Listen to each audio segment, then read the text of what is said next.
Hi hello నమస్తే welcome back to our mini blog. ఈరోజు మీకు ఎంతో రుచిగా ఉండే టమాటా మసాలా కర్రీ ఏ విధంగా తయారు చేసుకోవాలో చూపించబోతున్నాను. మరి ఇంకెందుకు ఆలస్యం, వీడియోలోకి వెళ్దామా. ముందుకైతే అరకిలో టమాటాలు ఈ విధంగా కట్ చేసుకొని ఉంచుకోవాలి. తర్వాత స్టవ్ ఆన్ చేసుకొని బాండి పెట్టి తగినంత ఆయిల్ వేసుకొని 1 స్పూన్ జీలకర్ర, 1 స్పూన్ ఆవాలు, కొద్దిగా కరివేపాకు వేసి అవి కొంచెం వేగిన తర్వాత ఈ విధంగా కట్ చేసుకున్నటువంటి ఒక పెద్ద ఆనియన్ని వేసుకొని అవి మగ్గించుకోవాలి. మగ్గిన తర్వాత 1 స్పూన్ పసుపు. ఈ మసాలాకు సంబంధించిన వీడియో మన ఛానల్లో అయితే ఉంది, చూడండి. ఈ మసాలాని ఈ టమాటా కర్రీకి చాలా టేస్టీగా ఉంటుంది.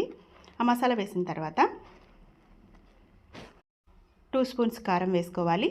ఈ మసాలా అంతా మగ్గిన తర్వాత మనం కట్ చేసుకున్నటువంటి టమోటా ముక్కల్ని ఈ విధంగా వేసుకొని ఆ మసాలా అంతా టమోటా ముక్కలకు పట్టేంత వరకు కలుపుకోవాలి. రుచికి సరిపడా సాల్ట్ కూడా వేసుకోవాలి.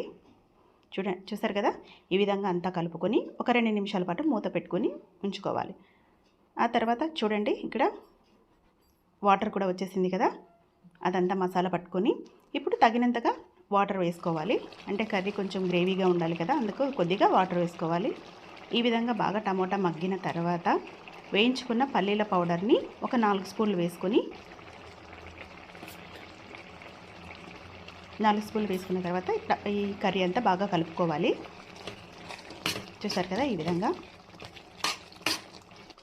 ఒక 10 మినిట్స్ తర్వాత స్టవ్ ఆఫ్ చేసుకుంటే మనకు ఎంతో రుచిగా ఉండే టమాటా మసాలా కర్రీ రెడీ అయినట్టే. చూసారు కదా ఎంత బాగా ఉందో చూడడానికే కదండి, తినడానికి కూడా చాలా చాలా బాగుంటుంది. ఇది రైస్లోకే కాదండి, చపాతీ పూరీలకు కూడా చాలా చాలా టేస్టీగా ఉంటుంది. ట్రై చేయండి. ఈ టమాటాలకి మసాలాని చాలా మెయిన్ అండి. ఈ మసాలాకు సంబంధించిన వీడియో కింద ట్యాగ్ చేశాను, ప్రెస్ చేస్తే మీరు ఆ వీడియోలోకి వెళ్ళిపోతారు. వీడియో కనుక నచ్చినట్లయితే లైక్ చేయండి, షేర్ చేయండి, అలాగే మన ఛానల్ని సబ్స్క్రైబ్ చేసుకోండి.